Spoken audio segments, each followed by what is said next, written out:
आज हम लोग दूसरा पाठ पढ़ेंगे। द्वितीय पाठ लोभाविष्ट चक्रधर। लोभाविष्ट चक्रधर, लोभ से आकृष्ट चक्रधर नाम का इसमें पाठ है।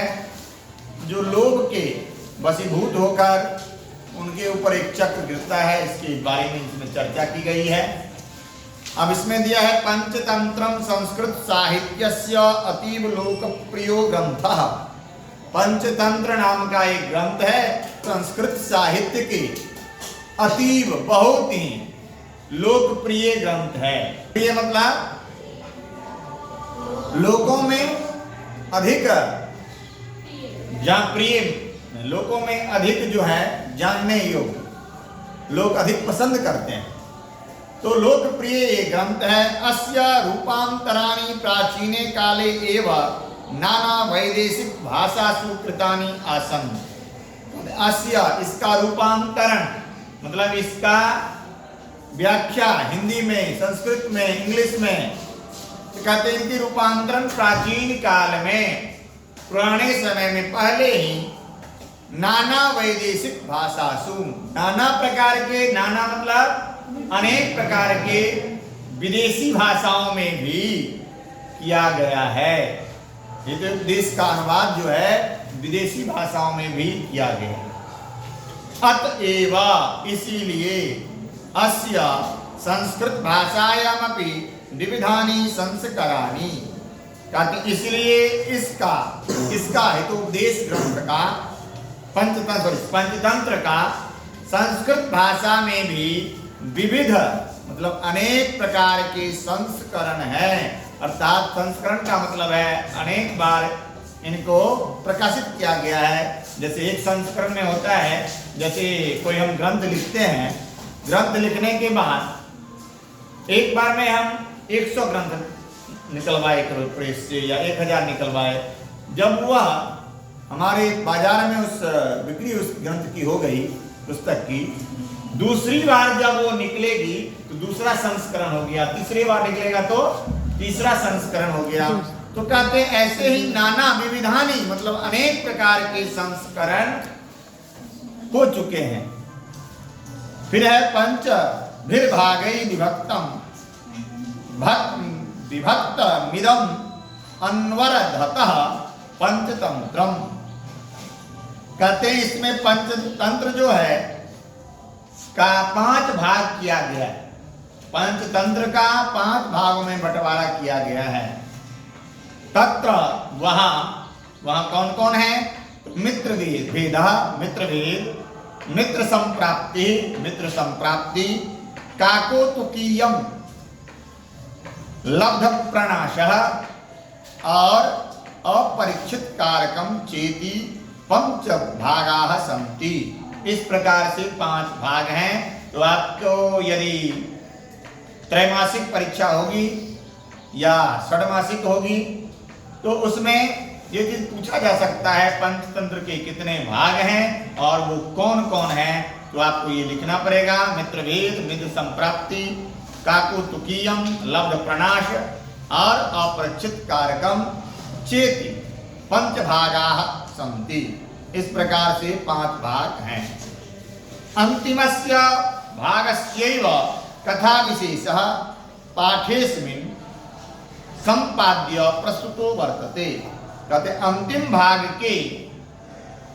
भाग में कथा विशेष पाठेस्मिन्, इस पाठ में अंतिम भाग में ही कथा विशेष को प्रस्तुत किया गया है। संपाद्य मतलब संपादित करके, लिख करके बताया गया है, प्रस्तुत किया गया है। अत्र यहाँ लोभाधिक्यस्य दुष्परिणामः, यहाँ पर अधिक लोभ करने का दुष्परिणाम होता है, परिणाम खराब होता है, उसी की चर्चा यहाँ किया गया है। कथा व्याजेन प्रस्तुतः, और इसमें कथा के रूप में यहाँ प्रस्तुत किया गया है। जो अधिक लोभ करना वो दुष्परिणाम होता है। जिसका एक और कथा है जिसमें पथिक कथा है, एक व्याघ्र पथिक कथा, जो शायद 10th में है या इसी में है। तो आपको उसमें पढ़ाई जाएगी। व्याघ्रपथिक कथा है जिसमें एक बाघ जो है स्नान करके सोने का कंगन दान करता है और एक राही जो है उसमें लोभ में फंस करके सोने के लोभ में, कंगन के लोभ में वो मृत्यु को प्राप्त कर लेता है। तो वही है, वैसे ही इसमें भी है। 4 ब्राह्मण पुत्र है और अति लोभ जो कर रहा है उसके ऊपर एक चक्र जुटता है और उसके कारण वो उसकी दुर्गति हो जाती है। तो इसीलिए ज्यादा लोभ हमें नहीं करना चाहिए। इसमें इसी पाठ को, इसी चीज को दर्शाया गया। अब है इसमें कस्मिंश्चित् अधिष्ठाने चत्वारो ब्राह्मण पुत्राः मित्रतां गता वसन्ति स्म। किसी जगह, किसी स्थान पर चत्वारो 4 ब्राह्मण पुत्राः 4 ब्राह्मण पुत्र मित्रतां गता वसन्ति स्म, मित्रता करके रहते थे। 4 पुत्र किसी जगह पे, किसी स्थान पे मित्रता के साथ रहते थे। ते दारिद्र्यम उपहता मंत्रम चक्रुः ओहो धिक्यम दरिद्रता उक्तम च। अब कहते हैं वे सब, वे लोग, ते मतलब वे सब और वे लोग दरिद्रता की, दरिद्रता का मतलब है निर्धनता की, निर्धन होना, जिनके पास धन न हो, तो कहते उनके उपाय उन्होंने सोचा। और क्या क्या, वह अपने आप को धिक्कार, ओह धिक मतलब धिक्कार है इस दरिद्रता को।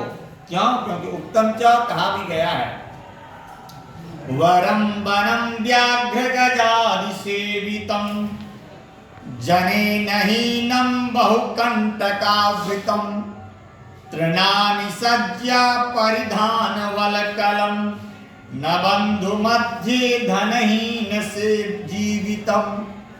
अब इसमें दिया है वरम वनम व्याघ्र गजादि सेवितम। इसका अर्थ होता है वन में, किस वन में, जिस वन में सेवित है, किस चीज से, तो गज मतलब हाथी और व्याघ्र मतलब बाघ, सिंह से।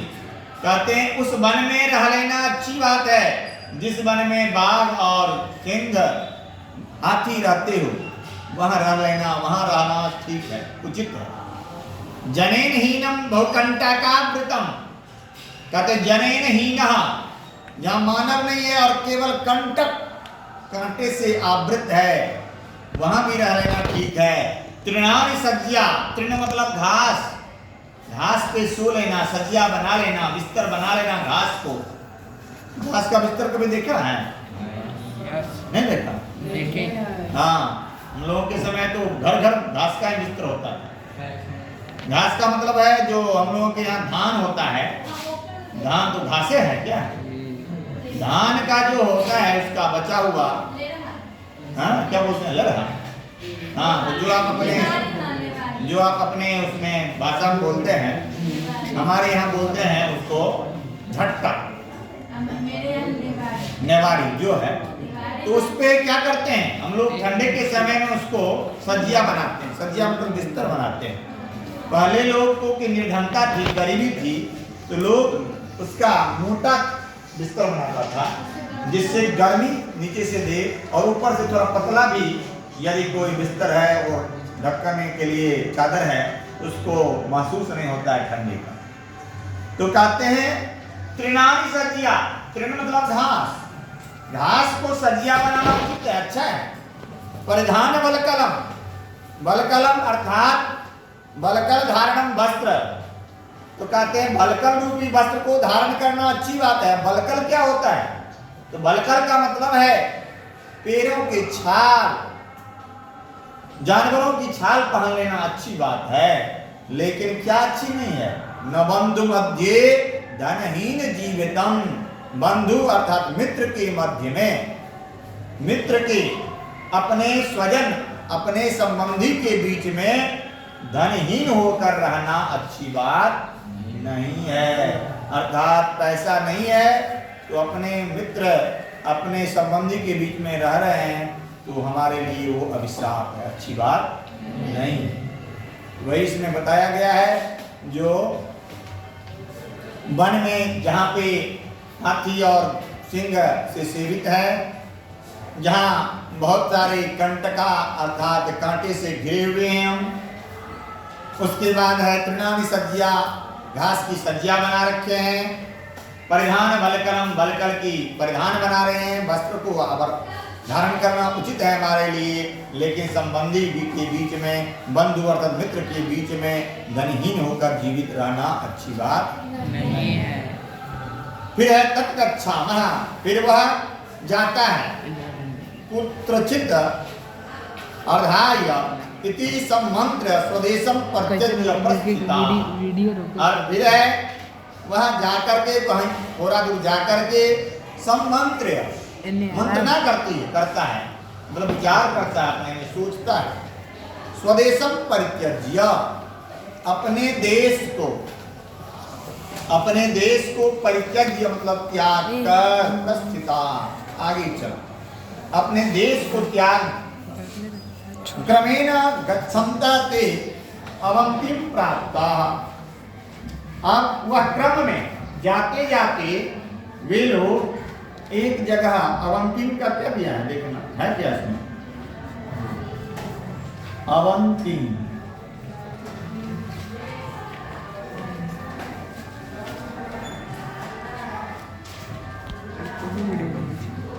बलकलम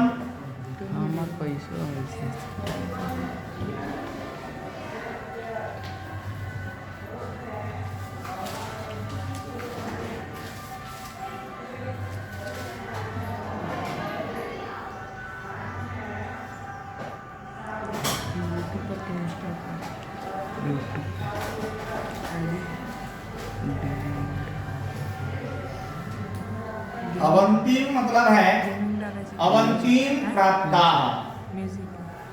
अवंतिम का अर्थ है उज्जैन, उज्जैन को अवंती कहा गया। उज्जैन एक क्या है, जगह है, पता है ना? तो जो कहाँ है उज्जैन, मध्य प्रदेश में, एमपी में, हाँ, जहाँ पे भोले बाबा को बड़ा, कौन से भोले बाबा, ये था उसको ज्योतिर्लिंग है, एक महाकालेश्वर का ज्योतिर्लिंग है। हमारे भारत में कितने ज्योतिर्लिंग हैं? 12 ज्योतिर्लिंग हैं, जिसमें वैद्यनाथ धाम भी एक ज्योतिर्लिंग में आता है, काशी विश्वनाथ भी ज्योतिर्लिंग में आते हैं। तो वैसे ही महाकालेश्वर उज्जैन में स्थित है, जहाँ की आरती जो है भस्म आरती, चिता की भस्म लेकर के आरती की जाती है वहाँ। तो वो भस्म आरती जो है देखने योग्य होता है, लोग जाते हैं तो दर्शन करने के लिए, तो प्रयास करते हैं भस्म वाली आरती हम देखें। तो कहते हैं अवंतिम, वह जाते हुए अवंती को प्राप्त किया, उज्जैन पहुंच गया। तत्र क्षिप्राजम कृत स्नाना, और वहां जाकर क्षिप्रा नदी के जल में स्नान करके महाकालम प्रणम्य, जो आपको मैं भी बोला, महाकाल को प्रणाम करके यावन निर्गच्छन्ति, जब तक वह गया कुछ दूर, तावत भैरवानंदो नाम योगी सम्मुखो बभूव, उसी समय तावत भैरवानंद नाम का एक योगी, एक महात्मा सम्मुखो, सम्मुख मतलब बोलते हैं सामने आ गए, कम सामने हुए, सम्मुख, सम्मुख स्थिर थलावस्या, आप मेरे अभी सम्मुख है, सम्मुख मतलब सामने।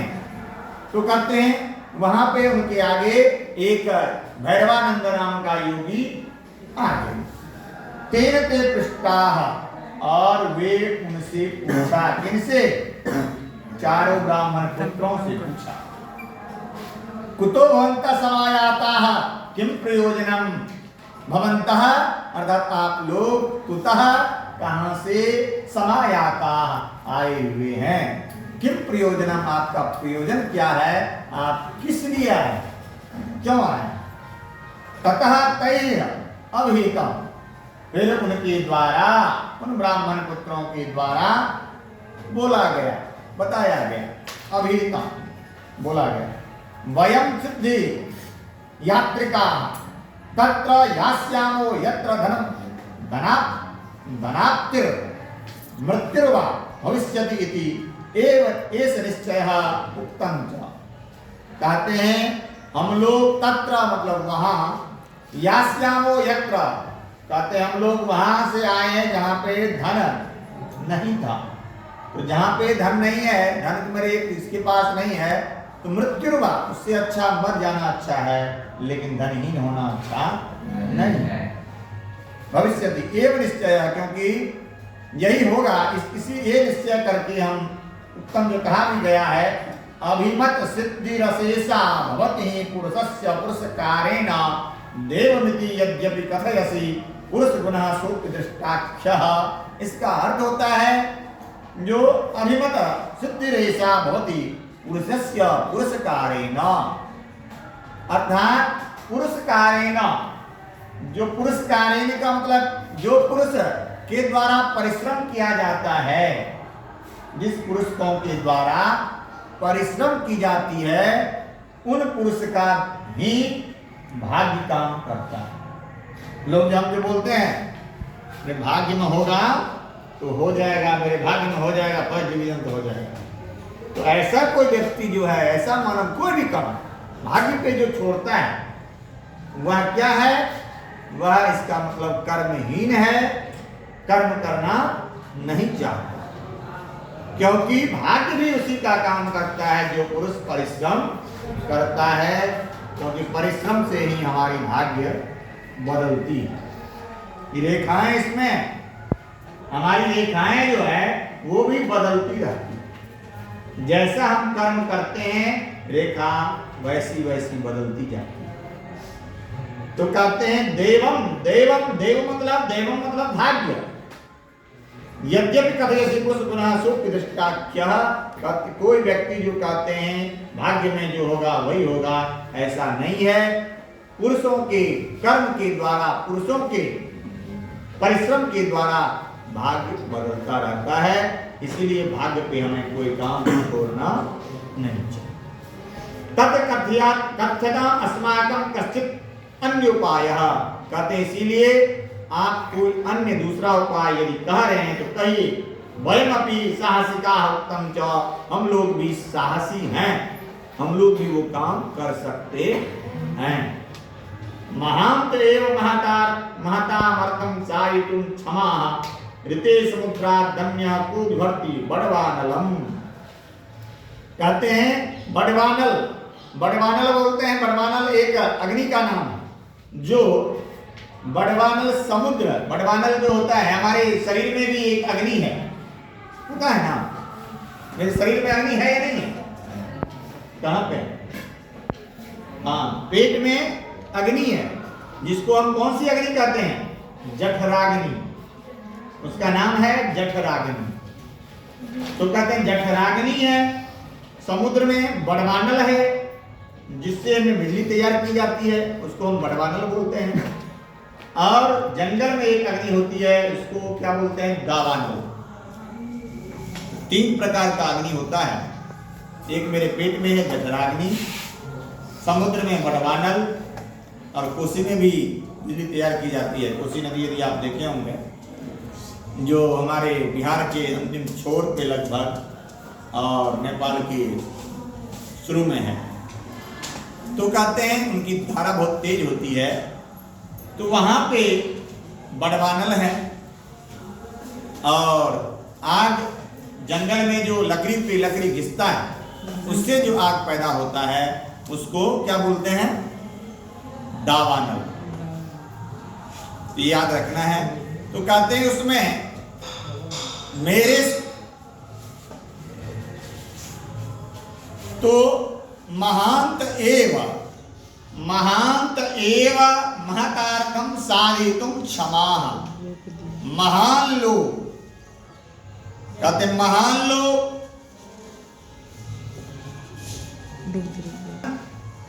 महान लोग, महापुरुष क्या करते हैं? जो कार्य करने की शक्ति होती है, जिस प्रकार कार्य करने की शक्ति महान लोग में ही होता है, साधितुं क्षमा, अर्थात वह अपने कार्य की सिद्धि कर लेते, साध लेता है, साध मतलब कर लेता है। जिस प्रकार कहते हैं, जिस प्रकार समुद्र के अतिरिक्त दूसरा व्यक्ति बड़वानल को धारण नहीं कर सकता है। अर्थात बड़वानल जो अग्नि है उसको केवल समुद्र ही धारण कर सकता है। उसी प्रकार महान व्यक्ति ही कोई कार्य, अच्छा महान कार्य कर सकता है। इसके बाद आगे कह रहा है भैरवानंदोपि तेषां सिद्ध्यर्थम भूपायम सिद्धिवर्ती तुष्टयम कृत्वा आर्पयत्। उसके बाद भैरवानंद जब इनकी बात सुने तो वह उनके सिद्धि के लिए, उनको धन प्राप्ति के लिए बहुपायम, कुछ उपाय सोच करके वर्ती चतुष्टयम, 4 बत्ती, बत्ती मतलब बत्ती कभी देखा है? बत्ती जिसको हम दीपक में जलाते हैं उसको बत्ती उसको कहते हैं। वर्ती उसको संस्कृत में कहा गया वर्ती। तो कहते हैं 4 बत्ती लेकर के, बना करके अर्पण कर दिया, अर्पयत दे दिया। कौन? भैरवानंद योगी। आह च गम्यताम, और कहा गम्यताम जाओ, हिमालय दिशि, हिमालय की तरफ आप जाओ। तत्र मतलब वहां, संप्राप्तनाम यत्र वर्ती, आपको जो वहां वर्ती मिलेगी, पतिष्यन्ति गिरा हुआ, गिरेगी वहां बत्ती गिरेगी, आप हिमालय की ओर जाओ।